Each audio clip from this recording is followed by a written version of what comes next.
All right, and hopefully we are actually live. For real, for real. For real, for real. Welcome to our second or third official episode? I think this is second official, third unofficial. Third unofficial, second official episode of Full Out Sports Performance Training podcast. Who is calling me right now? This is the worst of times. Oh wait, it's my phone telling me that we're live. Oh, we're live. Okay, good. Thanks, phone. Thanks. See, even our phone watches. That's good. It's good. All right, so we got a number of different topics for you today. Foam rolling foam rolling. When should you use it? Why should you use it? Training in multiple planes of motion. So, moving in different directions, different ways. We're gonna teach you about why you should be doing it, and why you should be doing it. If you get sick when you fly, don't worry, it's not that kind of plane, so you'll be okay. And frequent flyer miles do not apply in this case. Just saying. Just letting you know. Participation and resistance training during childhood may improve bone density later in life. We're going to talk a bit about some research on that, and from there, talk about some assessments. Talk about and then one thing that we have been, at least I've been asked a bit about, is what are our credentials and what exactly what our field of study is and what it has trained us to do. Yep. And that wonderful institution of NASM and National Academy of Sports Medicine, NASM, whatever you want to call it. This amazing methodologies currently encompass. Brought to you by Tim Hortons. Blame Canada. So where do you want to start off? Well, we might as well. I'm down with going foam rolling first. All right, foam rolling. Unfortunately, we don't have a lot of space to do much in here or share. Okay, we got someone. Tom Ballant has joined us. Tom Ballant? Yeah, Ballant. Tom is the man. What's up, Tom? Oh, if you're going to go into the stream, remember to turn your volume down and Wi-Fi off. Yep, I got both of those things. Perfect. So, foam rolling. Foam rolling is a form of SMR, or self-myofascial release, which basically is another fancy word for working on relaxing your muscles, your over-tight muscles, and relaxing over-tight muscles and hopefully getting some of those trigger points or those knots released. I have to say it's probably the most addictive thing if you're an athlete or in life in general. If you hurt, once you roll, you're not going to want to stop rolling. Now, I promise you. I can't reach very far without it. Could you grab that other foam roll back there? No, the small foam roll. Nope. The actual, like the foam one. Yep.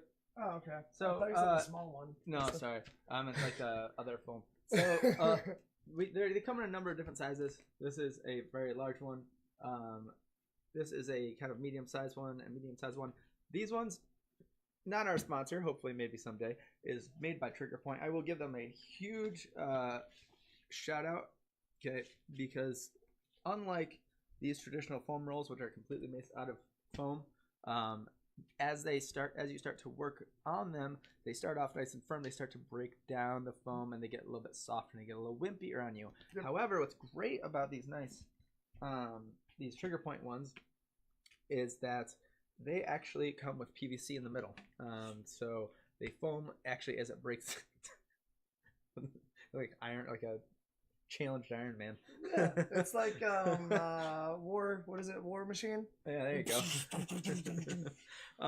As the foam breaks down over its lifespan, it actually gets firmer and even better because as you continue to foam roll, your body kind of gets accustomed to it, and you start to have to hit those deeper tissues. Mm-hmm. One of my favorites is Cheer Brands makes a really good one that has the firm, like hard foam on the outside where it's almost rubber, and I like that a lot because honestly, after you've been doing it a while, the sensitivity of your muscles reduces a little bit, and you can withstand a little bit firmer rolling. And I really like that to get into the deep tissue, and I literally use it like a meat tenderizer and just bust my stuff up before I teach. I would suggest for people starting off, start off with a nice soft one, and then from there, try it out. Honestly, they're like $10 at Walmart to try it out, to get one that is just like a soul starter off one.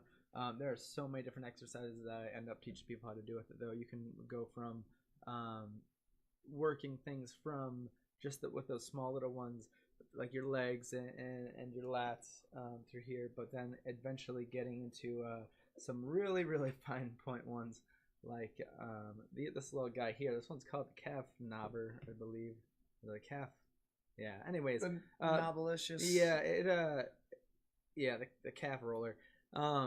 It is also another product made by Trigger Point. If you want to hand me the other one up there, where it's a quad roller.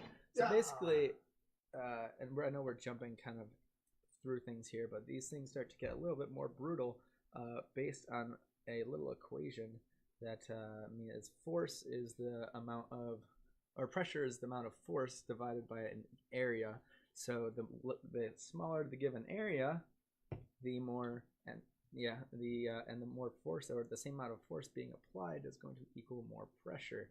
So more pressure on an area is going to increase the amount, or the how much you can, or how deep you can hit those tissues. Some other additional foam, or it's not quite foam rolling, but self-myofascial release tools. This one is the Back Knobber 2. Back Knobber 2 is one of my favorite tools. You can find, this is great for the upper back areas that are not so easy to reach. Also, from personal use, these things come apart, fits great in a bag. Also, if you get stuck in the snow, these things will work to help you chisel yourself out. I know from experience.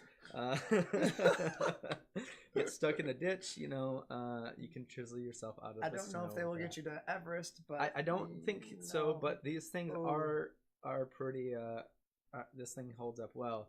That one there, personally, is I believe as a Theracane. It's like a Da Vinci tool. Yeah, it's a Theracane. It's the same idea. Just a little bit different grip, so you get a little more leverage. A little bit more leverage. All that good stuff.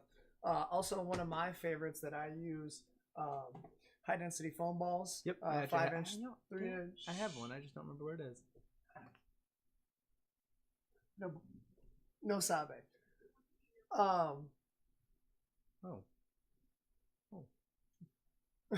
So, basically, like we had talked about, the smaller the surface area, the more pressure.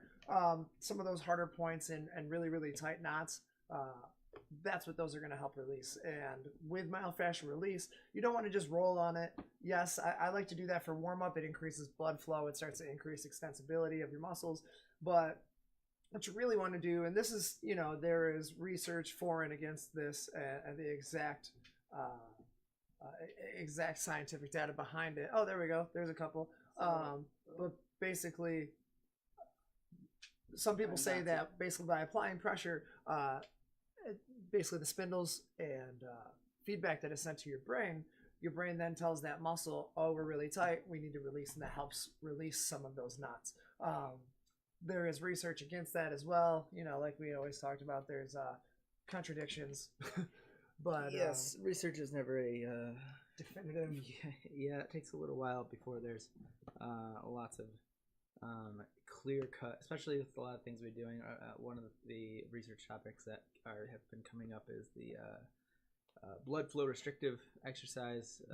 That's something that's more in like physical therapy kind of end, but that's something that's becoming a major topic now. But like you're saying, some of these high density foam balls. This one is another one made by Trigger Point. I think this is the standard 5-inch ball. This one is a little bit big for some areas, but a little bit small for other areas. I like to use training softball. Training softball is a squishy softball, but it's slightly squishier, and that I love for things like the pec minor. That where this is just a little bit too big. You'll also find in a lot of other gyms.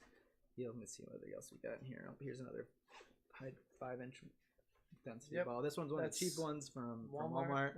That was like $5. Yep. You can get that. And then you'll see in the smaller, like we said, everything, the amount of force is based on that pressure over pressures the force over the force over the size. So with each of these, you're stepping down, you're applying more force to a given area. So the deeper the tissue, the smaller you're going to want to get.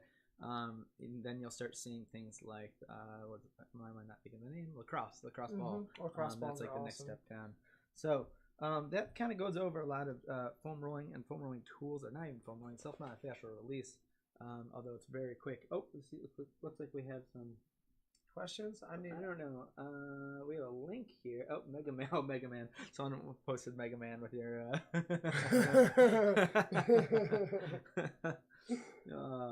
That's awesome. Oh, Justin, nice of you to join us. Hey, I figured I'd be some of the viewership. Okay. Multiple planes of motion. You want to start that one off? Or you want... Yeah. So basically, we never do anything in one plane of motion. So let's actually, let's first off go over what some of the planes of motions are. Okay.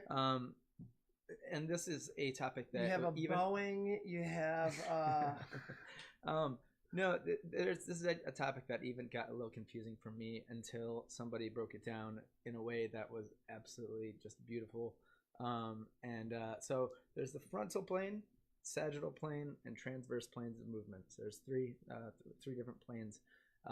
The sagittal plane is what a lot of forward and backwards. Think about if you're thinking sagittal plane, pretend that you are in a wall, or that there's two walls, or you're in a very, very skinny hallway. Any exercise you can do there is a sagittal plane movement. Flexion, elbow flexion, okay? So your bicep curls, your hamstring curls, things like that. Those are all walking forward. Well, technically we'll end up going through transverse, but you get the idea. Is going to be is going to be a sagittal plane movement.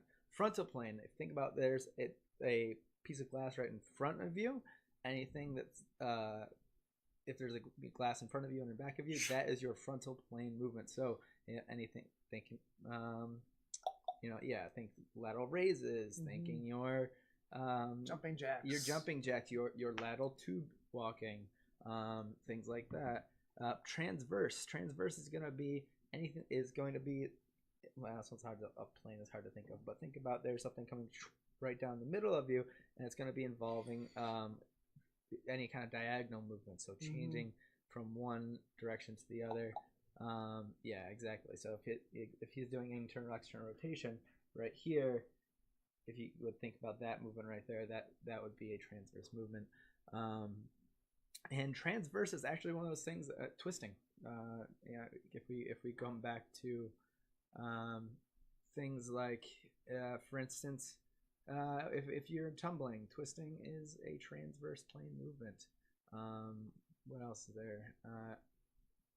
Where there's gonna be tons of transverse plane movements, different sideways lunges, things like that, where you're turning to the side and lunging.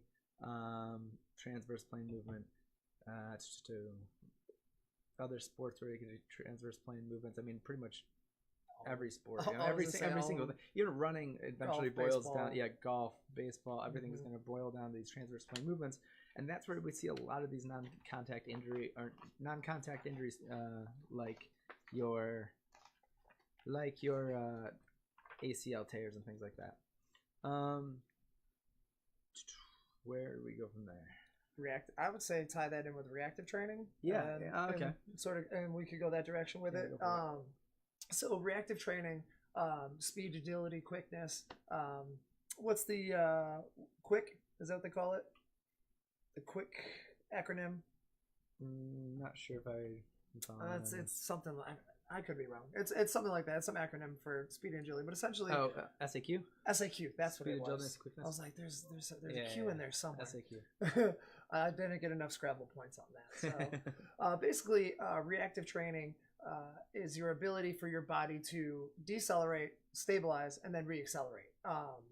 And being able to do that on all planes of motion. That's the biggest thing. And anything that we're doing, again, like we had reiterated, is never in one plane. So we're going to be going side to side. So having control 360 degrees through these joints and having stability through them, like we touched on last episode on stability before flexibility. I should say stability before mobility. So sorry, I had a weird look because I had heard the cat automatic feeder and the cat run across the room. Yeah, we have a wildlife park Yeah. going on in here. We even taught the TV that's in front of us how to do backflips earlier. But, Yeah. Oh, you should have seen it. It did not stick it, but you know, it was a valiant effort. So why this is important for our athletes, if you think of anything that you are doing, if you are not able to stop yourself before you start to go, that's when things start tearing and hypermobility in your joints and pulling, and that's where injuries occur. When you're getting that improper wear, and then we are putting stresses on those joints in the incorrect pathways and not incorporating the correct muscle groups.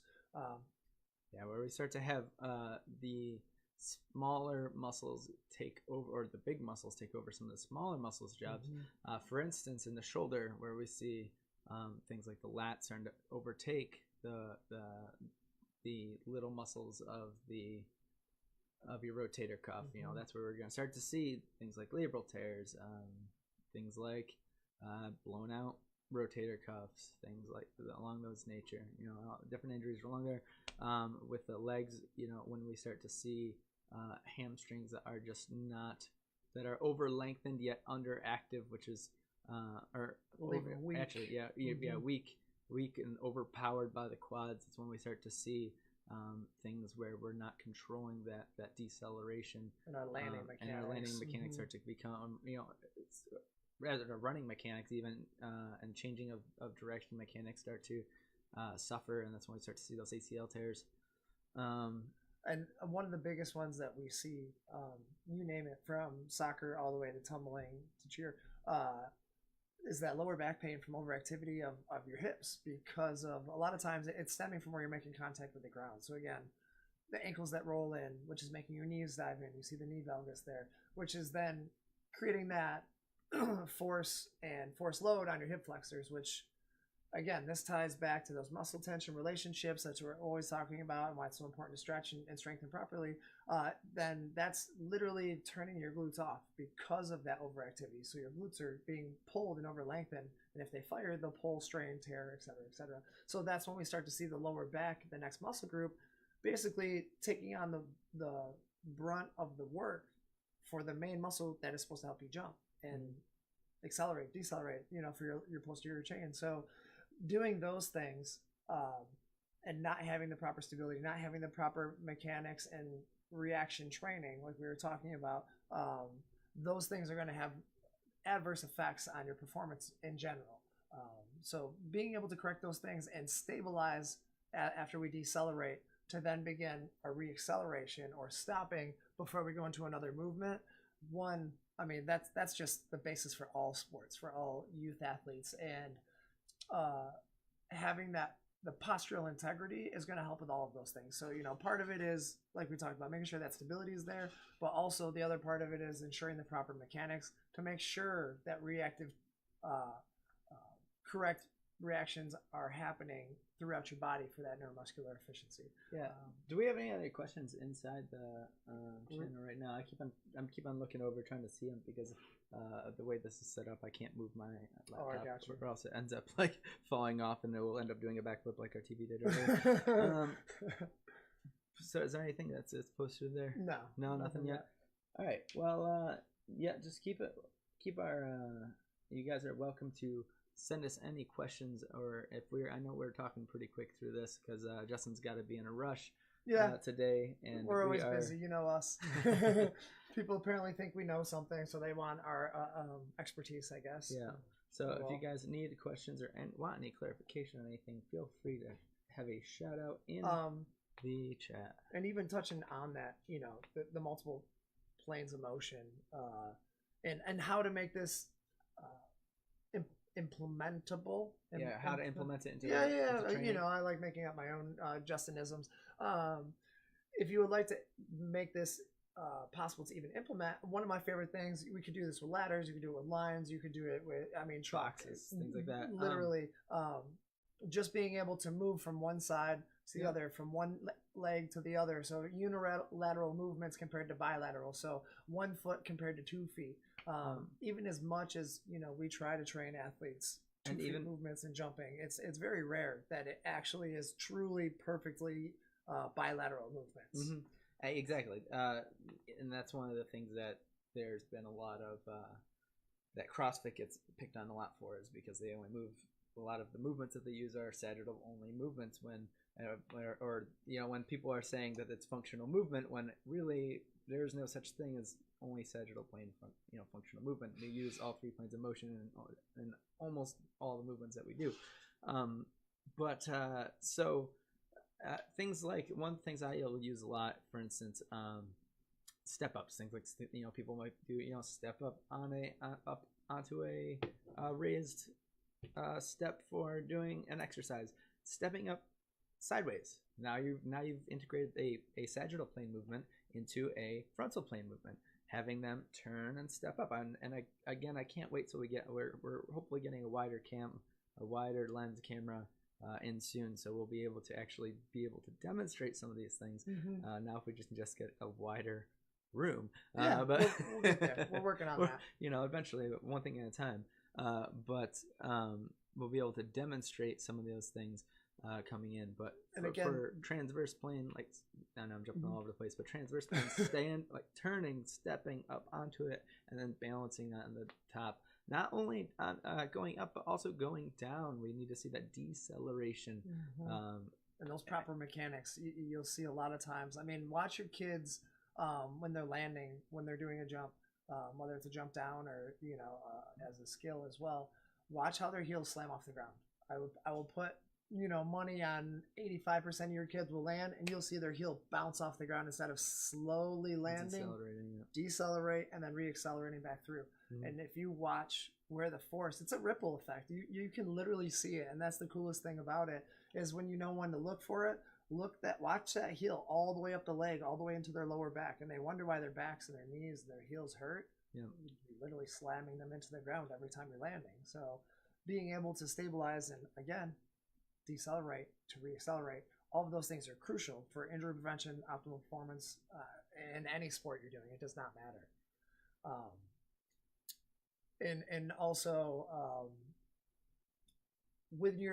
say you only have the line or you have the ladder, being able to do one foot, so unilateral, being able to do in and outs on that foot, then going backwards. That's one I have a lot of my younger ones do, and then I have them do the other leg at the end of workouts, and just getting them to actually be able to stay on the ball of their foot, not let their heel touch, and then putting that foot where they think it's supposed to go. And you'll see how hard. And eventually trying to get it to, they're not looking down directly where they're at, able to go through it. Now, you talking about ladders. I have my own ladder. That it's made for out. One that's made for generally outdoors. You have like a good, nice indoor ladder. Yeah. The plastic one, the skills one. Okay, yeah. See, I have one like that, but I've seen some that are kind of like they like lay flat kind of on the ground, and they're a little bit heavier. Oh yeah. Because I don't know how you have the same issue, but I'll have them some of the younger ones, and they'll trip and all the whole thing will shoot across the room. Yeah. I know that I've seen some. I just threaten to chop off their feet if they mess it up, so then they don't have to make that error again. It works out. But yeah, and for those who don't know what we're talking about, an agility ladder. I do have one of those. I just need to get up and move around. See, there's all these things that I don't think about as we start this. It's okay. I mean, I didn't. It's not. It's over here. I like where our conversations end up going. We always end up making more friends. Oh, okay. There we go. Oh, I'm throwing stuff. It's fine. So we're going to show you what this agility ladder for, and another hot topic and one of my favorite phrases is neuromuscular efficiency. So long story short, your muscles are doing what you think they are doing. They were who we thought they were. That's an agility ladder right there. I don't know if I'm in the shot, but I hope so. Part of you. Try it again. Oh, you're okay. It's just coming up. Delayed. That's why I was like, you're not on there yet.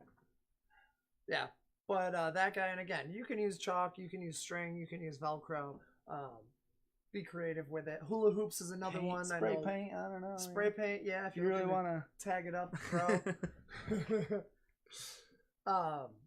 But again, all of those things are going to help fast twitch muscles, help with that neuromuscular efficiency or your body's ability to do what it thinks it's doing.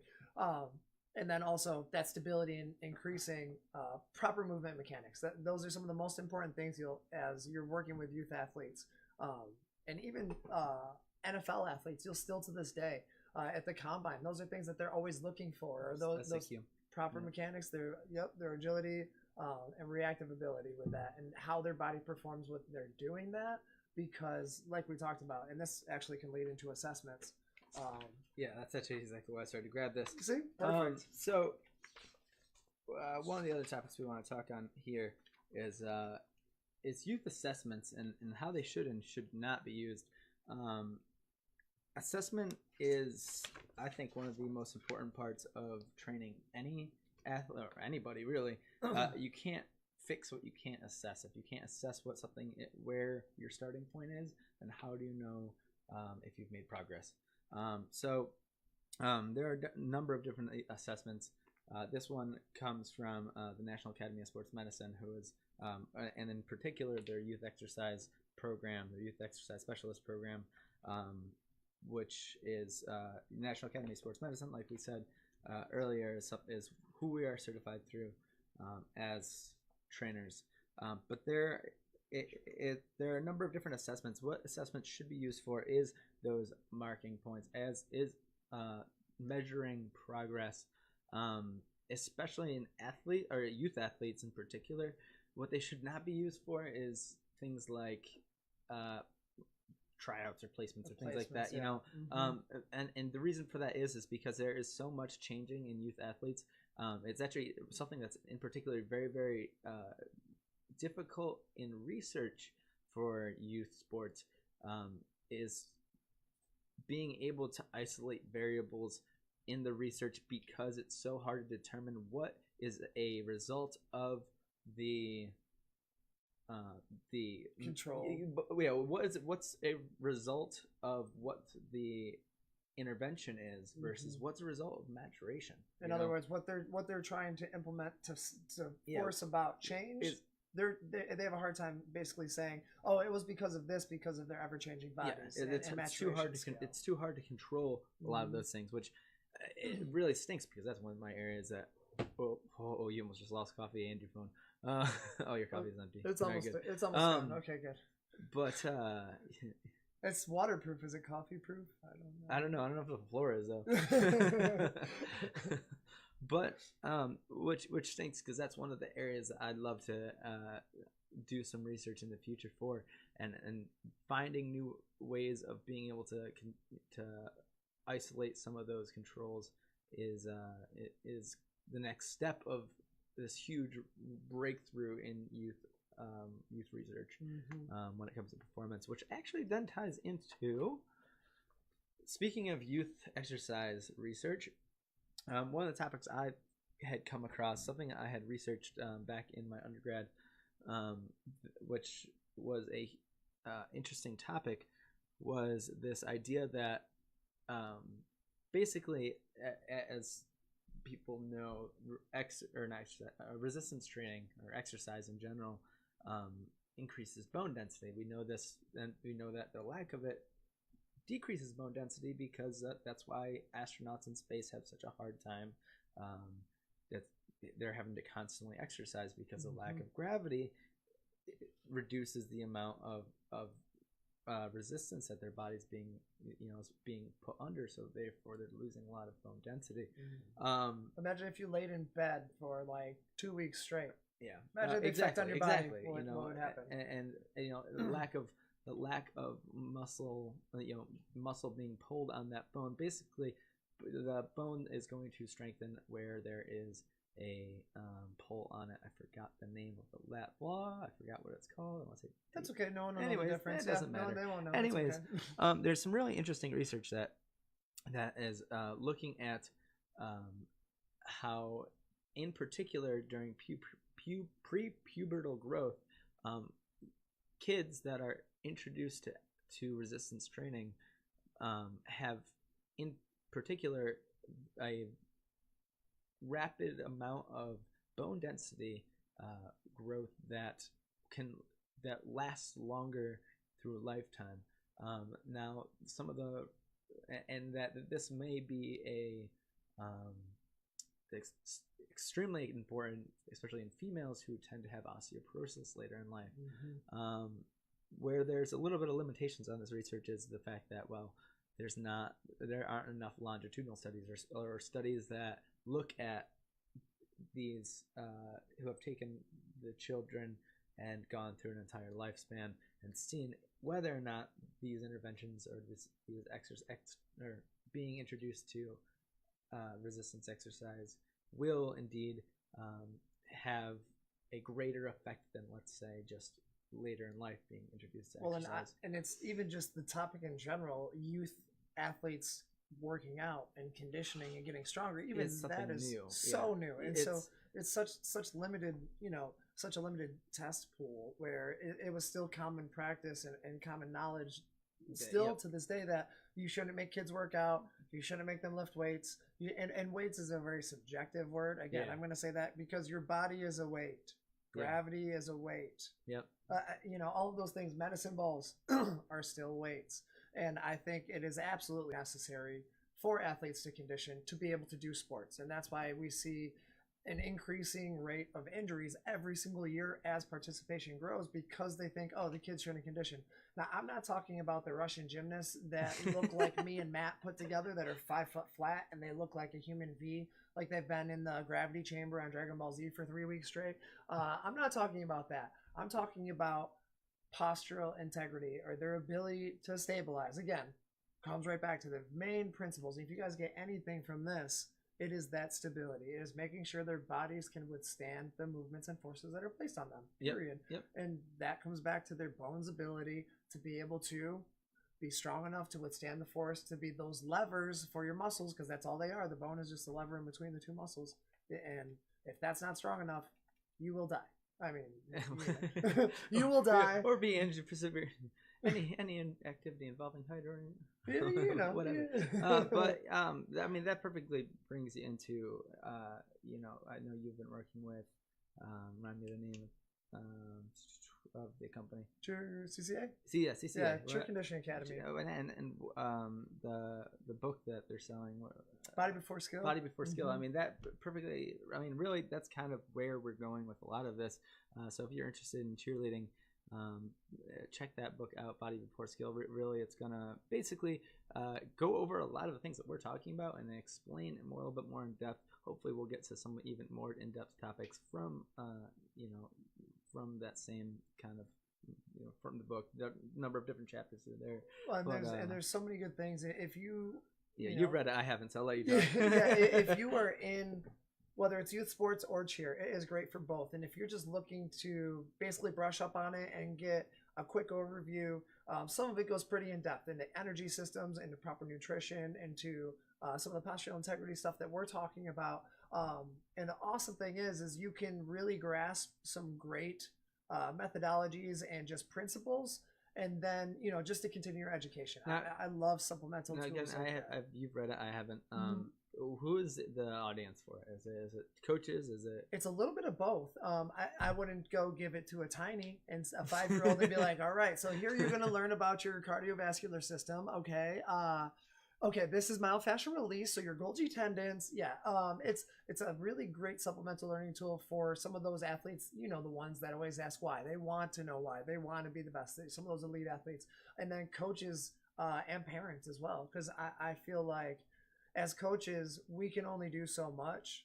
There comes a point when if we don't have the support at home, it's very tough to get everyone else on board, as in the athlete, siblings, parents, so on and so forth. If you can get that home support with that, and sometimes a little bit of information is dangerous for parents, whereas you give them a little bit more, well, I would rather have them know, oh, well, I need to stretch at this time, I need to foam roll at this time, oh, I'm not supposed to feed them candy at competitions, that's not a that's not good. Source. Oh, weird.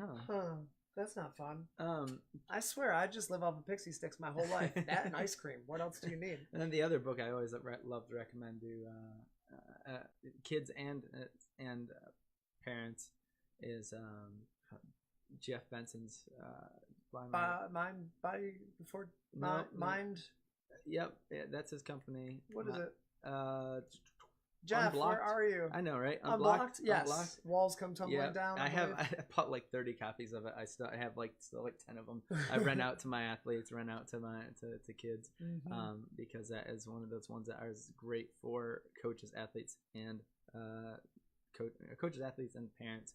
I love also some of them. I'll put little sticky notes into some of the parent ones. Be like, please read this. Look here. Another awesome one actually is Cheer Bands. They have a leadership character building book that is actually intuitive in the respect where it's actually a follow along, and you work together with your team on basically the fundamental ideas of being a cheerleader. You know, leading a group of people with positivity, being that role model, being able to trust your teammates, and self-worth, and all of those things. It's actually really cool to work through for some of that character building stuff. So if you as a team, it's one of the things that I really am actually going to do with my team. I'm coaching another competitive team this year. I took a year hiatus. Did you? You're going to coach this year? Yeah, I'll have one team this year. I'm super excited about. So that's one thing I'm really excited with them, is to be able to test some of these things that we've really been working on and going through. And last night we actually had our first practice, and we sat down and we talked about the importance of conditioning and trust. And we went through, and for example, we went through our nicknames, and one of the girls was, well, mine is embarrassing. And I'm like, okay, my nickname since I was like 16 was Baby J. I've always been the baby of all of my friends, so nothing's more embarrassing than that. I promise you, to tell your kids that your nickname is Baby something, yeah, I promise you. I was Spaz for a number of years. Still is. There's also PETA, which pain in the butt. No, I thought you loved animals. No, it's different PETA. Oh, okay. Pain in the rear. Something or other. Yeah, but I suggest all three of those books without a doubt. Just great things to help supplement your learning, help supplement your team, and supplement your team. And sometimes, just a fresh start, a fresh idea, a fresh perspective to look on cheer, as well as team building stuff. I suggest all of those without a doubt. I don't understand some of these. This keeps on coming in with like more viewers sometimes, but then it won't say people join. I don't understand fully, but that's okay. That's okay. We're still in the learning process of this. If you guys have noticed, we've been on a 2-week hiatus. Some of that's been some technical difficulties that I'm still working out. Others, we've been super busy. We have been super busy. We've missed a few days, but hopefully we plan on keeping a regular schedule, whether or not it'll be in this format, whether or not it'll be in a slightly different format. And also feedback, 100%, guys. Like, we know we do this live. I've gotten feedback where you would like to see it pre-recorded. I've gotten feedback where they enjoy the live. I've gotten feedback that they would like the audio version. Oh, really? Yeah. Okay. That they'd love to just listen to it. That'd be great. Okay. So is that something I originally started doing, was planning on using this computer to record with, but that is obviously not happening. Yeah, it didn't go that way. The other one didn't decide not to work today. And also, this will go a lot easier if you do submit questions. I mean, we have our we come up with topics, and we try to study up on those the couple days beforehand. But we would love to know your questions, or if you want us to go over something, or the more live interaction that we can get from the audience, that would be great too. We've looked at going on site, doing labs, doing other things, to really dive into some of those topics too. Yep.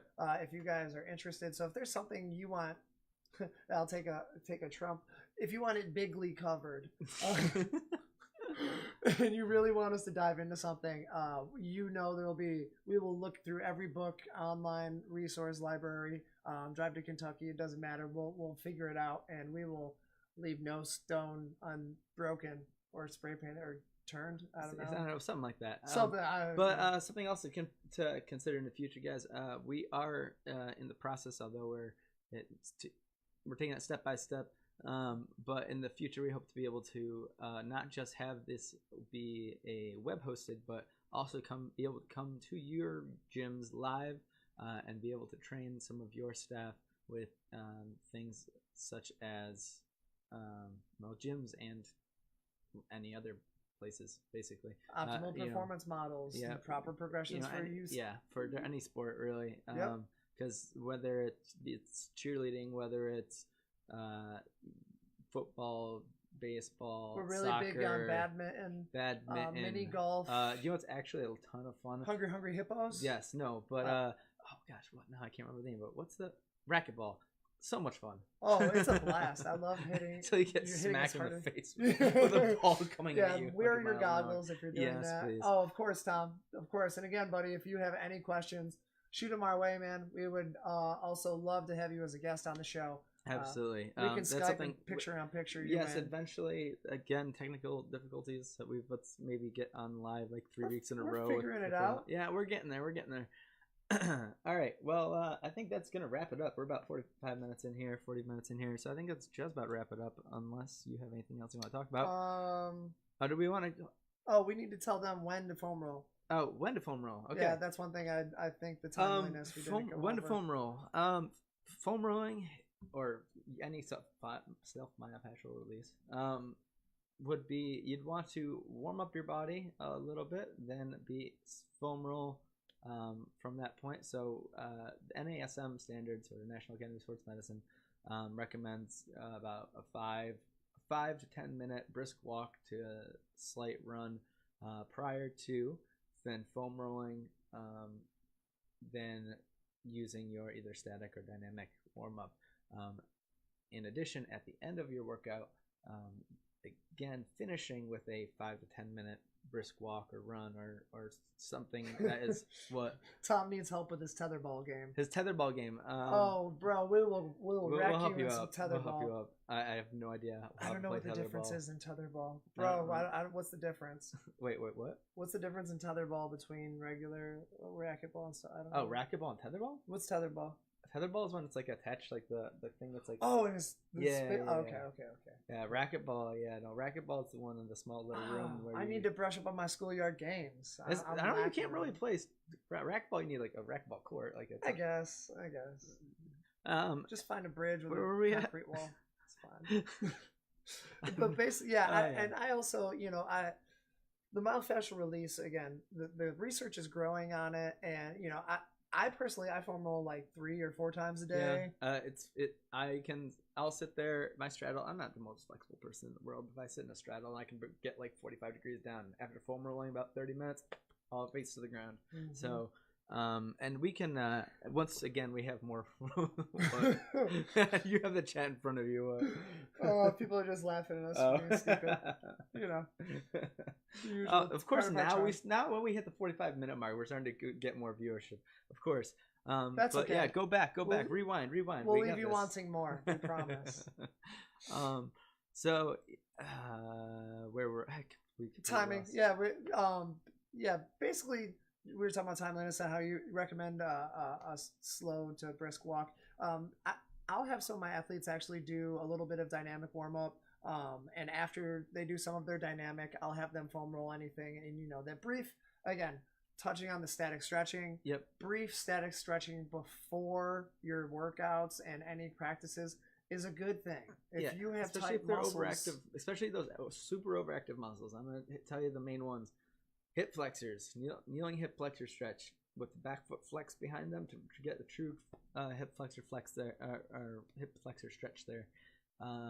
The reciprocal inhibition. Yes. I like to do bands around knees on all fours, focus on keeping hollow, and kickbacks. Doing that with that, forcing, and you're going to feel the resistance. And what I mean is you're going to be on your hands and knees here, and you're going to kick this back leg back without your back arching. And the reason why you do that is the whole point in this is your front side is overactive because the back side isn't doing as much work, or it's not firing correctly. So if you force it to fire and get that muscle to engage, then it's that pulley that we had talked about. So each side is doing its job equally. Yep. Some great, just some exercises that we can't demonstrate here, but that you can find some great sources online, some great YouTubers to follow. Brent Brookbush.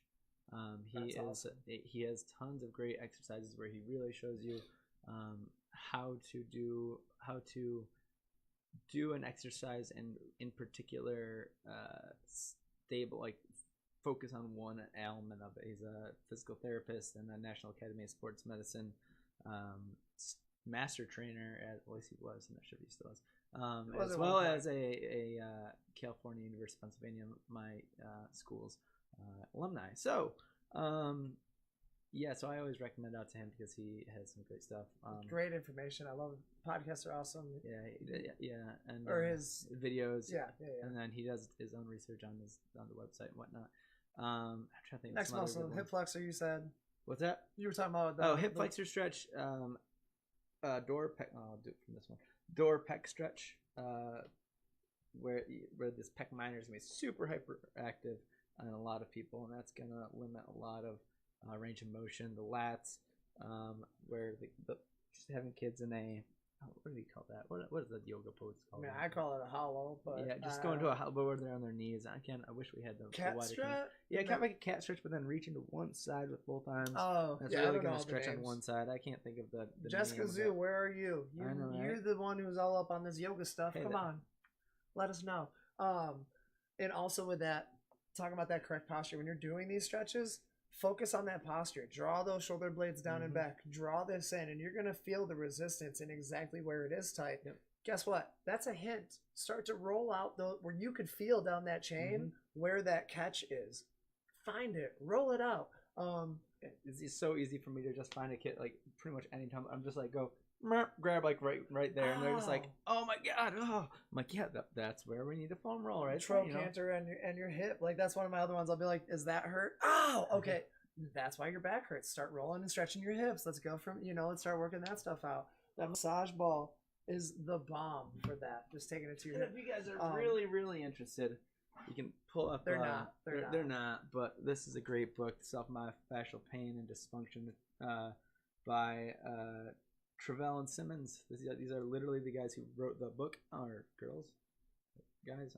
I don't know. It's lit. It's lit. They're the ones who wrote the book on trigger points, and it has every single trigger point area and its referred pain. This is just the upper extremity one. And guys, old Western medicine where they're using what's the pin? Old Eastern medicine, you mean? Both. Old Western medicine. We take old Western on the West. So you have your spurs, and you take Eastern medicine, and that's where a lot of stuff nowadays is actually Western medicine is catching up with some of the stuff that Eastern medicine has been doing for thousands of years, and research is still out there on some of the things like the cupping and stuff like that, but those are things that now research, the Western, like I said, Western medicine is starting to find this research that, maybe some of this stuff isn't so crazy that Eastern medicine has been doing, like acupuncture, cupping. Well, even sense now too.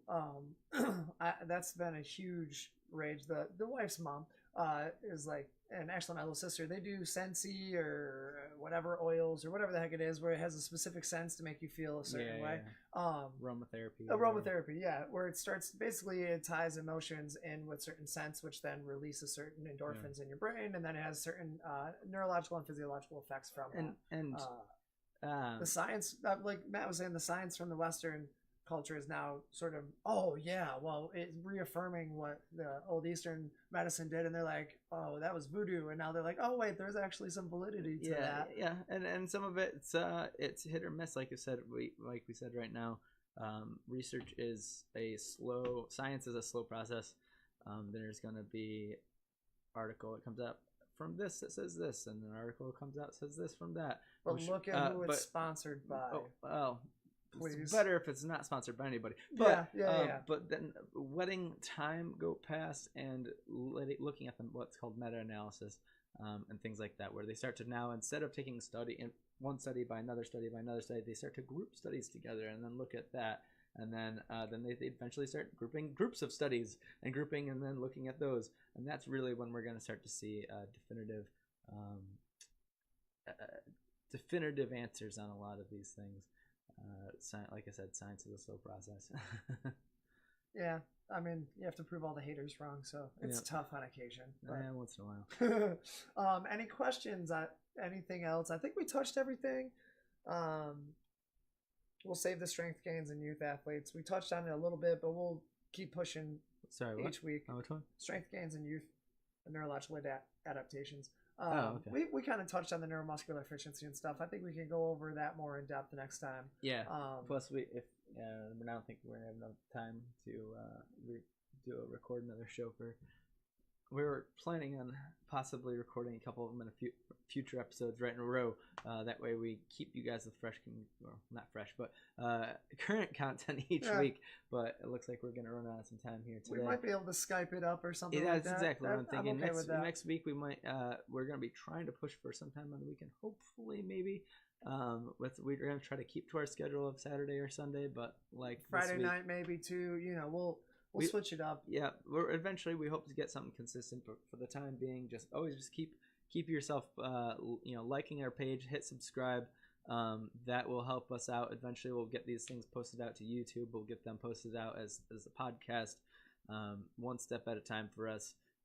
We got a lot of stuff going on, so cool. All right. Well, we'll see you guys again next time, either next week or sometime in the near future. Stay fit, stay fresh, stay fly, my friends. All right, I like that. We don't have our outro song. I know, that's okay. All right, see you guys later.